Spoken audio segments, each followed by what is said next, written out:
Hello বন্ধুরা, আর কি কিচেনে সবাইকে স্বাগত। আজকে আমি মেথি শাকের একটা রেসিপি বানাবো, লসনি মেথি। চলুন দেখাই আমি কিভাবে বানাচ্ছি। আমি এক আটি মেথি শাক নিয়েছি, এটাকে ভালো করে বেছে নেব।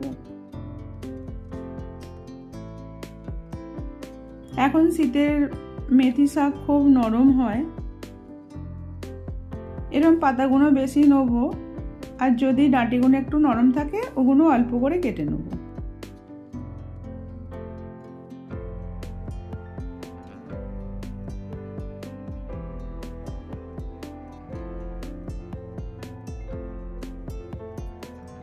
এইভাবে আমি সবগুলোকে কেটে নেব।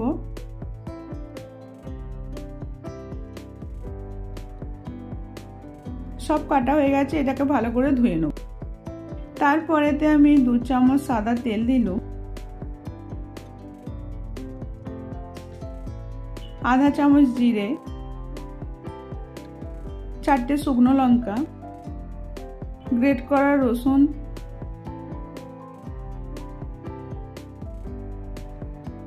একটুখানি ভেজে নিয়ে গ্রেট করা আদা ছোট চামচের 1 চামচ দিয়ে একটু লাল করে ভেজে নেব।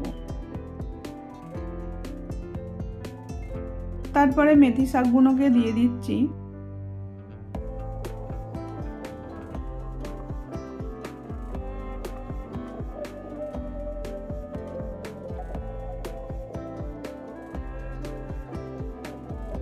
তারপর একটুখানি নেড়ে নেব শাকটাকে।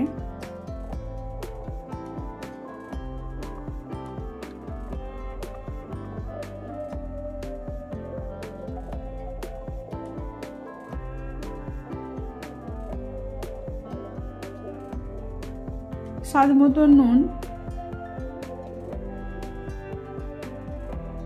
সামান্য একটু হলুদ গুঁড়ো, বেশি দেবো না, নাহলে কালারটা খারাপ হয়ে যাবে। 1 চামচ ধনে গুঁড়ো দিয়ে এটাকে ভালো করে উল্টে পাল্টে নেড়ে নিতে হবে।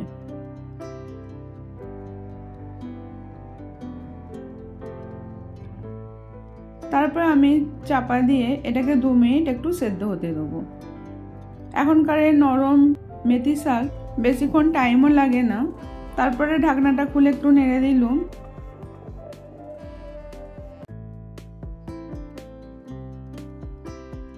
আমি আর একবার এটাকে ধনে গুঁড়ো দেবো, এটা ফ্লেভারটা ভালো আসবে। ঠিক নামানোর 2 মিনিট আগেতে ধনে গুঁড়োটা দিয়ে একটু ভালো করে নেড়ে নিতে হবে।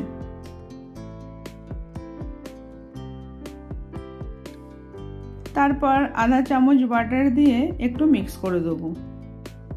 এইভাবে বানিয়ে দেখবেন, এটা রুটি ভাতে দুটোর সঙ্গেই ভালো লাগবে। মেথি শাকটা হয়ে গেল, এবার আমি একটা প্লেটে ঢেলে নেব। এইভাবে বানিয়ে দেখবেন, ভালো লাগলে লাইক, কমেন্ট, শেয়ার করবেন। আবার অন্য কোনো রেসিপি নিয়ে আসছি।